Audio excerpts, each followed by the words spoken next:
सुप्रभातम आजिर पंचांग ओ अमृत वचन।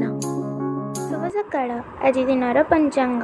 आज श्री श्वेतवराह कल्पर वैवस्वत मन्वंतर द्वितीय परार्ध दक्षिणायन शरत ऋतु आश्विन मास कृष्णपक्ष एकादशी तिथि बुधवार पवित्र विश्वकर्मा पूजा जुगाब्द 5127 विक्रम संवत 2082 सेप्टेम्बर मासर 17 तारीख।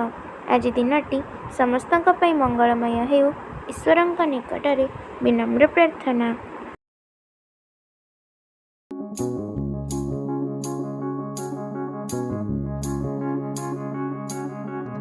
ଯେଉଁ मंत्र जपि ऋषि माने सिद्ध होइथिले सद्गुरु सेई मंत्र प्रदान करती।